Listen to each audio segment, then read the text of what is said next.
contract sitting on my desk would save Sullivan and Associates from bankruptcy. 60 pages of legal jargon that would rescue my family's consulting firm from the disaster they'd created. All it needed was my signature. As CEO of Avalon Technologies, the client they desperately needed. They had no idea I owned it. Through my office window, I watched Seattle's autumn rain paint patterns on the glass. My assistant Diana's voice came through the intercom. "Your father and brother are in the lobby. They're early for the meeting." Of course they were. James Sullivan Sr. and Jr., always punctual when desperation was involved. "Let them wait," I said, remembering all the times they'd made me wait. All the times they'd dismissed my ideas, mocked my vision, pushed me out of the family business. The memory of my last day at Sullivan and Associates played in my mind like a movie I couldn't stop watching. "Have fun with your little startup," my brother had called after me, his laughter echoing through the marble lobby. "When you fail, maybe we'll let you come back as a junior associate." Dad hadn't even looked up from his phone. "She'll learn the hard way that business isn't about innovation and disruption. It's about tradition, connections, doing things the way they've always been done." I'd walked out of their prestigious downtown office building carrying only my laptop and determination. No severance, no support, not even a reference. They'd made sure I understood that leaving the family business meant leaving everything behind. That was 3 years ago. Their faces when they realize. Diana's voice held a hint of anticipation. "Not yet," I interrupted. "Let's review the numbers first." Diana entered my office carrying a thick folder. At Sullivan and Associates, she'd been a junior secretary, constantly overlooked and undervalued. Now she was my chief of operations, proving that I wasn't the only talent they'd failed to recognize. "Sullivan and Associates has lost 60% of their major clients in the past 2 years, she reported, spreading documents across my desk. "Their traditional consulting model can't compete with digital solutions. They've had 3 rounds of layoffs and rumor has it they can't make payroll next month." I nodded, unsurprised. "And their attempts to modernize?" "Failed spectacularly. They hired some overpriced digital transformation consultants who basically just made their letterhead electronic." Diana's smile was sharp with schadenfreude. "They need this contract with Avalon Technologies to survive." I picked up the contract thinking about the irony. When I'd first proposed creating digital consulting solutions at Sullivan and Associates, my father had called it millennial nonsense. My brother had actually laughed during my presentation. "Real consulting is about personal relationships," he'd insisted. "Face-to-face meetings, golf games, expensive dinners. Clients don't want apps and algorithms." So I'd left, taking my millennial nonsense and starting Vertex Solutions, a digital consulting platform that would eventually become the parent company of Avalon Technologies. The first year was brutal. Working from my studio apartment, living on ramen and coffee, learning to code between consulting gigs. But I understood something they didn't. The future of consulting wasn't in mahogany offices and 3 martini lunches. It was in data analytics, AI-driven solutions, and digital transformation. The breakthrough came faster than even I'd expected. Major tech companies, frustrated with traditional consulting firms, flocked to our innovative approach. Within 18 months, Vertex Solutions was handling more business than Sullivan and Associates had in their best year. I kept my success quiet, using my middle name on company documents. Alexandra Grace became known as a rising star in digital consulting, while Alex Sullivan remained the family disappointment. When Avalon Technologies, one of the fastest-growing tech firms in Seattle, came up for sale, I bought it through a holding company. Sullivan and Associates never realized their former junior partner now owned a company they were desperately courting. My phone buzzed. A text from my brother. "Meeting's still on for 10? Dad's nervous about closing this deal." I smiled, remembering his smug face when he told me I'd never succeed without the family name behind me. "Diana," I called, "bring me the latest performance reports for Sullivan and Associates. The real ones, not the polished version they show clients." She returned with more documents, these ones showing the true extent of their decline.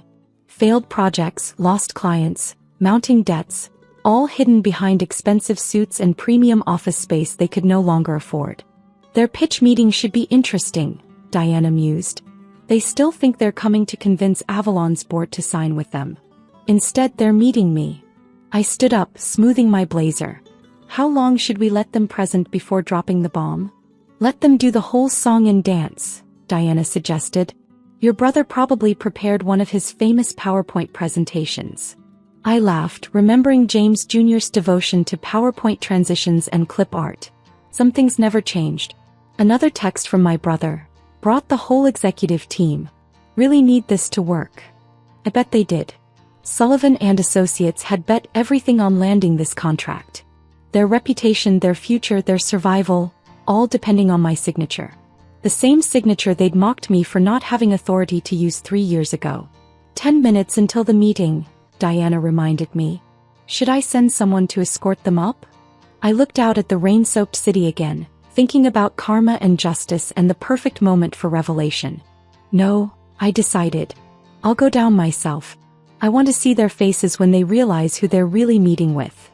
I gathered the contracts and performance reports, tucking them into a sleek portfolio. The same portfolio I'd carried the day I left Sullivan and Associates, only now it held their fate instead of my dreams. Have the boardroom ready, I instructed Diana. Let's give them the full Avalon Technologies experience before we show them who really runs things. Sometimes success isn't just about proving them wrong. It's about watching them realize just how wrong they were. And I was about to give them front row seats to that realization. The Sullivan and Associates team stood in Avalon's lobby like peacocks among pigeons, their expensive suits and practiced poses screaming old-school consulting. My father checked his Rolex, a nervous habit he'd had for as long as I could remember. My brother was rehearsing his pitch under his breath, clutching his presentation folder like a shield. I watched them through the security feed for a moment, savoring what was about to happen. Ready? Diana asked, barely containing her glee. Almost. I straightened my blazer, thinking about the day they'd laughed me out of the building. Let's make them wait 5 more minutes. Finally, I stepped out of the elevator, my heels clicking against the marble floor. My father saw me first, his expression morphing from confusion to shock to something close to fear. Alex. My brother's voice cracked. What are you doing here? Good morning, gentlemen. I kept my voice professional neutral. I believe you have a presentation for Avalon Technologies? We have a meeting with the board, Dad managed, his face pale. With Alexandra Grace. Yes, I smiled. You do. The silence that followed was delicious. My brother started. Alexandra Grace? CEO of Avalon Technologies and founder of Vertex Solutions. I gestured toward the elevator. Shall we head up to the boardroom? I'm eager to hear your pitch. They followed me like stunned sheep, the rest of their executive team exchanging confused glances. In the elevator, my father kept opening and closing his mouth, clearly struggling to process what was happening. The boardroom at Avalon was everything Sullivan and Associates wasn't: modern, digital, efficient. No mahogany, no oil paintings, just clean lines and cutting-edge technology. Please, I indicated the chairs. Begin whenever you're ready. My brother fumbled with his laptop, nearly dropping it as he tried to connect to our presentation system. The PowerPoint title slide appeared. Sullivan and Associates. Tradition meets innovation. I had to bite back a laugh. As you can see, he started, his usual confidence wavering, Sullivan and Associates brings over 50 years of consulting excellence. Let's skip the history lesson, I interrupted. Show me your digital transformation strategy. How do you plan to integrate with Avalon's AI-driven systems? Well, he clicked through his slides frantically.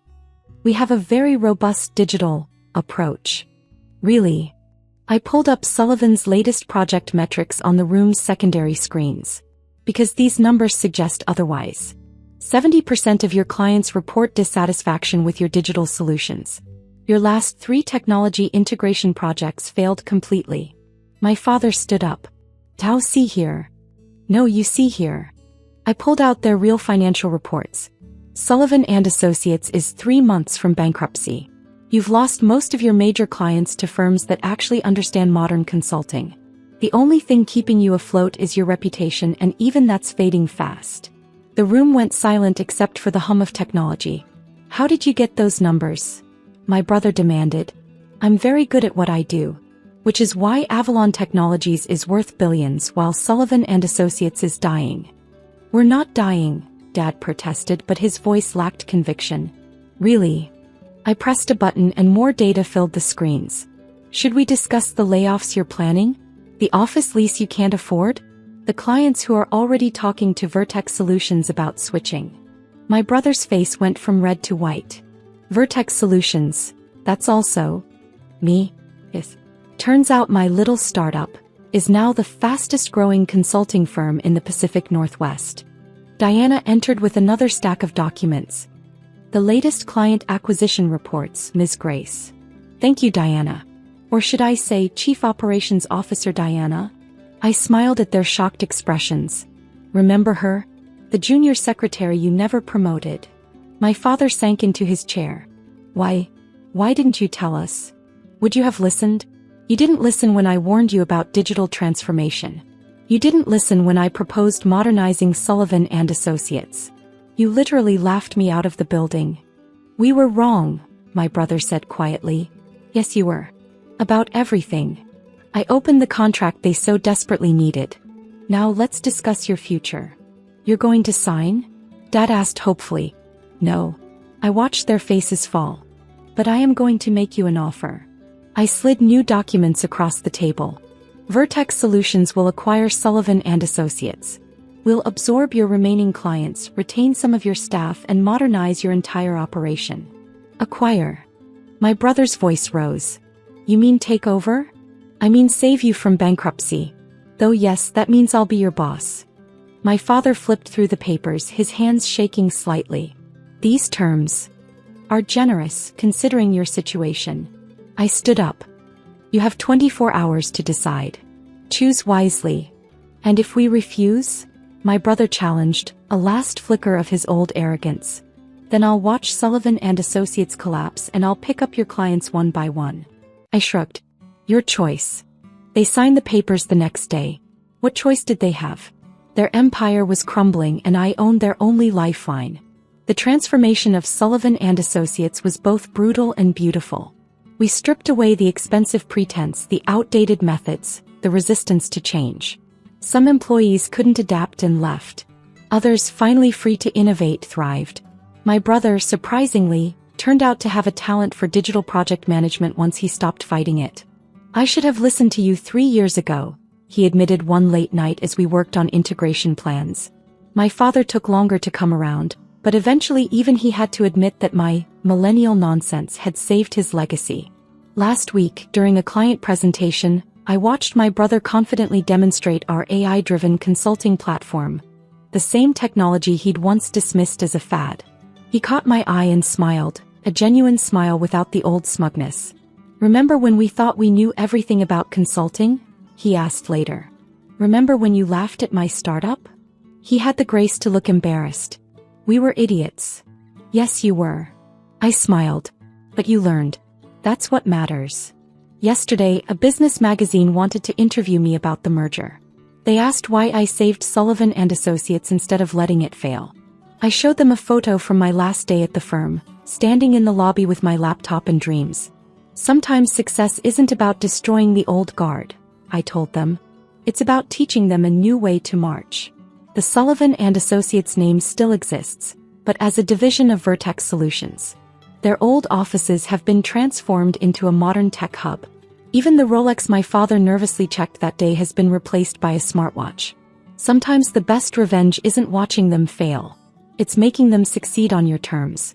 And sometimes, just sometimes, family businesses need to be broken before they can be rebuilt.